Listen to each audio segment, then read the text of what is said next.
Hello everyone, welcome to the selection point. और मैं आनंद स्वागत करता हूं आपका अपने चैनल पर। जैसा कि आपको पता है कि डेली 50 क्वेश्चंस की हिंदी की सीरीज़ लेकर आ रहे हैं हम। बहुत जल्द आपको यहां पर एक जीएस की भी सीरीज़ देखने को मिलेगी, जिसमें हम 50 क्वेश्चन जीएस के, 50 नहीं 40 क्वेश्चन जीएस के लगभग लगभग डिस्कस करेंगे हम। और वो डिटेल्ड रहेंगे। जितना ज़रूरी होगा उस क्वेश्चन से जुड़ी हुई चीज़ों को उतना आपको बताया जाएगा। तो टाइम वेस्ट नहीं करते हैं और आज का सेट शुरू करते हैं। तो चलिए शुरुआत करते हैं। आज का हमारा पहला क्वेश्चन है, सर्वनाम कितने प्रकार के होते हैं। फास्ट ट्रैक मोड में हमें आपको आंसर करना है। सर्वनाम कितने प्रकार के होते हैं? 6 प्रकार के होते हैं। पुरुषवाचक, निश्चयवाचक, निश्चयवाचक, निजवाचक, प्रश्नवाचक और संबंधवाचक। अगला है, समुद्रगुप्त भारत का नेपोलियन था। देखिए, नेपोलियन कोई और था, किसी और को नेपोलियन कहा जा रहा है। इसका मतलब हम किसकी बात कर रहे हैं? जाति की बात कर रहे हैं। इससे रिलेटेड बहुत से प्रश्न आते हैं एग्जाम में, जैसे आज देश में अनेकों गांधी हैं, तो गांधी जातिवाचक हो जाएगा क्योंकि गांधी तो एक ही थे ना। यह दृश्य बहुत सुंदर है। बहुत सुंदर कौन सा विशेषण है? देखिए, सुंदर के पहले बहुत लगा है, प्रविशेषण की बात कर रहा है। भरोसे में कौन सा शब्द रूप है? भरोसे में कौन सा शब्द रूप है? देखिए, अब ये जब पढ़ाए थे मैंने, तब मैंने वहाँ पर आपको बताया था कि किस में कौन सा आता है। तो अगर आपको नहीं याद है तो आप, या फिर अगर आपकी कॉपी में नहीं लिखा है, तो इस भरोसे को आप संबंध बोधक में ऐड कर दीजिए। पेपर में कई बार प्रश्न पूछा गया है। आसमान का रंग नीला है, विशेष पहचानिए। नीला है, किसका रंग नीला है? आसमान का। तो विशेषण का जो होता है वो विशेष की विशेषता बताता है, तो विशेष हो जाएगा आसमान। अगला प्रश्न है, निम्नलिखित में से कौन सा विराम चिन्ह का प्रकार नहीं है? निर्देशक, लाघव, विवरण, उपदेशक। अगर आपको ठीक याद हो तो निर्देशक ऐसे लगता है, लाघव ऐसे लगता है, विवरण ऐसे लगता है, 2 बिंदी और लगा दीजिए। और अगर बात करें उपदेशक, तो ऐसा कोई चिन्ह नहीं होता है। अब पढ़कर क्या होगा? इस वाक्य में कौन सी क्रिया है? पढ़कर। पढ़कर, क्या कर कर? पढ़कर क्या होगा? होगा। और पढ़कर मतलब कर, जो काम करना है उससे पहले की एक क्रिया की बात हो रही है। मतलब एक क्रिया जो पहले कंप्लीट करनी चाहिए थी। यहाँ पर एग्जाम टाइम की बात हो रही है, तो पूर्वकालिक क्रिया। प्रेम अनदेखी राहों की तरह ही आकर्षक होता है। वाक्य का काल बताइए। आकर्षक होता है, सामान्य वर्तमान काल। ऐसा लगा मानो बम फटा हो। वाक्य में कौन सा अव्यय है? वैसे देखिए, अव्यय जितने भी आपके एग्जाम में आते हैं वो सब पढ़ाए हैं, बट कुछ अव्यय ऐसे होते हैं जो अलग अलग थोड़ा सा आ जाते हैं। तो जिसमें लगा है, ऐसा लगा मानो बम फटा हो। बम फटने के स्वरूप की बात कर रहा है, तो यहाँ पर स्वरूप बोधक हो जाएगा। ठीक है, थोड़ा सा नया है, आप इसे राइट कर सकते हैं। कुर्सी पर मास्टर जी बैठे हैं। इस वाक्य में कुर्सी किस कारक में आती है? पर किसका होता है? अधिकरण का होता है। ठठेरा का स्त्रीलिंग क्या होगा? अगर आपको ठीक ठीक याद है, ठठेरिन होगा। सदैव एक वचन में प्रयुक्त होने वाला क्या है? सहायता सदैव एक वचन में प्रयुक्त होता है। वैसे मैंने लिखाया है, अगर नहीं लिखा है तो इसको भी ऐड कर लीजिए अपनी कॉपी पर। अगला प्रश्न देखते हैं, सकल और सकल, सकल और शकल का अर्थ क्या होता है? सकल का मतलब होता है संपूर्ण और सकल का होता है अंश। तो इसका सी ऑप्शन सही। What ever they did is praise वर्दी। प्रेज का मतलब होता है प्रशंसा, ठीक है। वॉट एवर मतलब होता है जो कुछ भी। तो उसने, दे डिड मतलब उसने जो कुछ भी किया वो कैसे था? प्रशंसनीय था। तो हो जाएगा सी ऑप्शन। निम्नलिखित में से नासिक्य व्यंजन कौन सा है? जिसमें देखिए पंचमाक्षर जितने भी होते हैं वो सब क्या होते हैं? नासिक्य होते हैं। निम्नलिखित में से एक वर्तनी अशुद्ध है? शुश्रूषा, वेशभूषा, मनीषा, शुश्रूषा। तो आपको क्या लगता है कौन सी अशुद्ध है? देखिए, ये वाला सही है, इसलिए ये वाला गलत है। बाकी वेशभूषा और मनीषा सही है। समानार्थी शब्द का चयन कीजिए। संविदा, बातचीत, ठेका, झगड़ा। संविदा पर आपने सुना होगा कर्मचारी रखे जाते हैं, तो इनका मतलब होता है कि वायदे के मुताबिक वो रखे जाते हैं, ठीक है। चौकी का तत्सम क्या है? चतुष्पादिका होता है। तत्सम तद्भव की जो लिस्ट है आप उसे पढ़िए, आपको उसमें मिल जाएगा।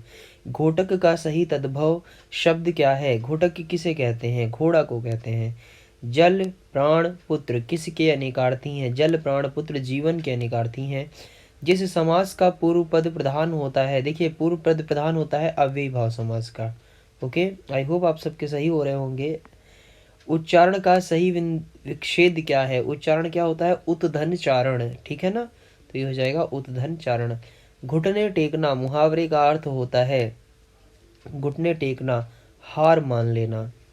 आए थे हरिभजन को ओटन लगे कपास, क्लास में कराया है मैंने इसे। आए थे हरिभजन को ओटन लगे कपास, लोकोक्ति का सही अर्थ क्या है?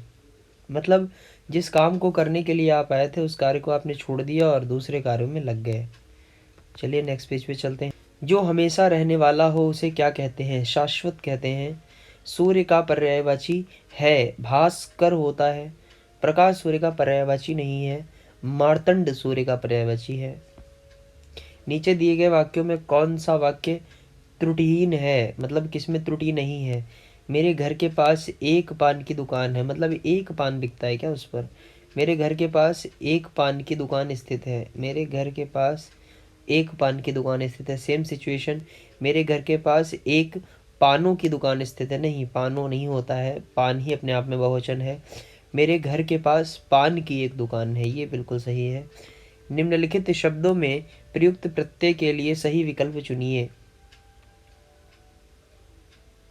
मच्छरदानी, मच्छर अलग होता है तो यहाँ दानी आ जाएगा।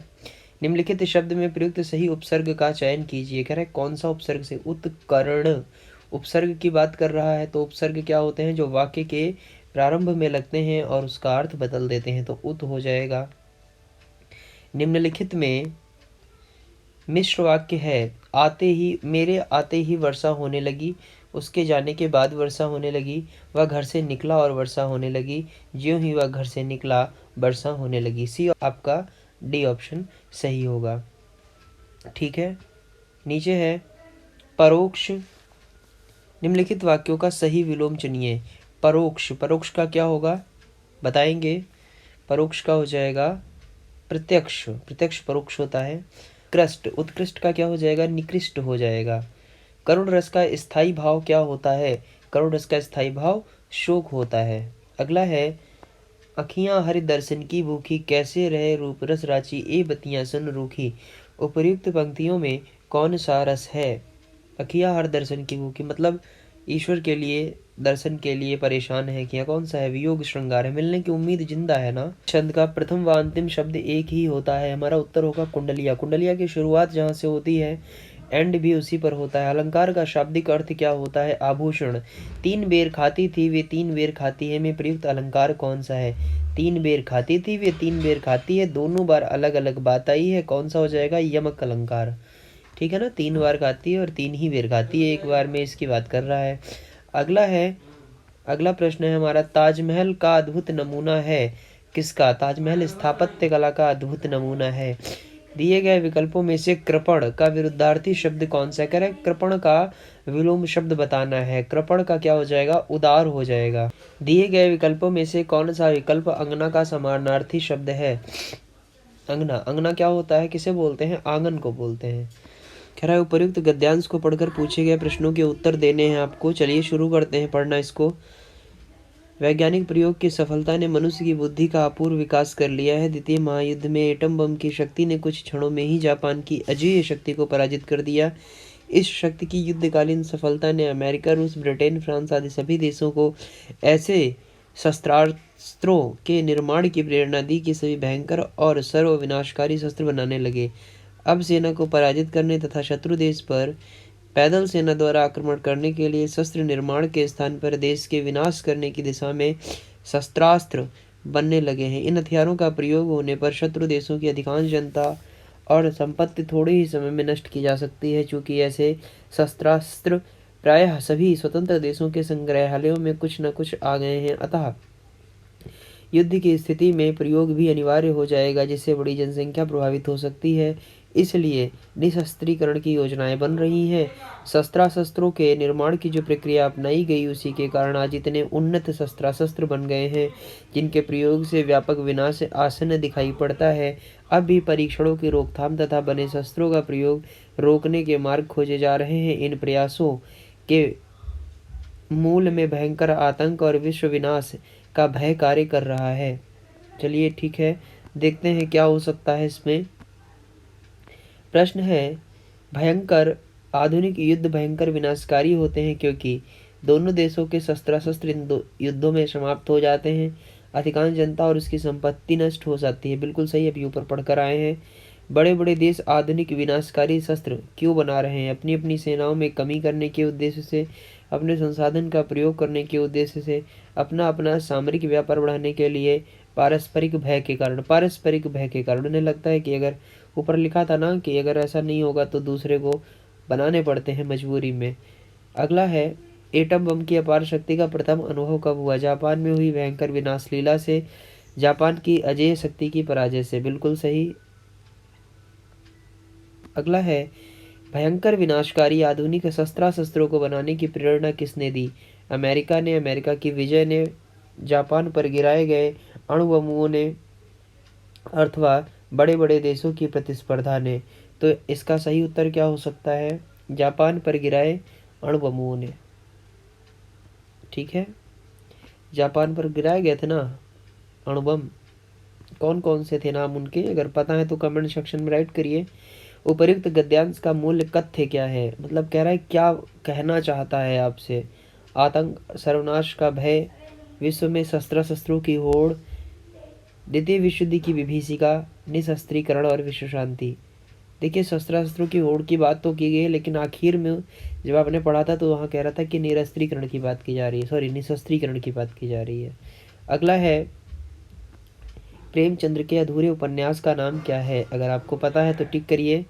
मंगलसूत्र है। हंस पत्रिका के प्रथम संपादक कौन थे? प्रेमचंद्र जी थे। 1973 में साहित्य अकादमी पुरस्कार प्राप्त आलोक पर्व किसकी रचना है? आलोक पर्व किसकी रचना है? हजारी प्रसाद द्विवेदी जी की रचना है। निम्नलिखित में से राष्ट्र कवि कहलाते हैं? किन्हें राष्ट्र कवि कहा जाता है? मैथिली शरणगुप्त को। प्रेम सागर किसकी कृति है? प्रेम सागर लल्लूलाल की कृति है। और आज के 50 क्वेश्चन पूरे होते हैं इसी के साथ। जिन्होंने अभी तक ये चैनल सब्सक्राइब नहीं किया है वो भी करेंगे। आपको मैं एक चीज़ दिखाता हूँ, जरा आप नीचे देखिए। एक अभी फ़ोटो आपको दिखाई देगी कि कितना लोग देख रहे हैं और कितने लोग सब्सक्राइब कर रहे हैं और नहीं कर रहे हैं। तो आई होप इस वीडियो के बाद आपसे मुझे कहना नहीं पड़ेगा। चलिए जल्द मिलते हैं एक नए वीडियो में, तब तक के लिए बाय बाय, टेक केयर, ध्यान रखिए और ऐसे ही पढ़ते रहिए।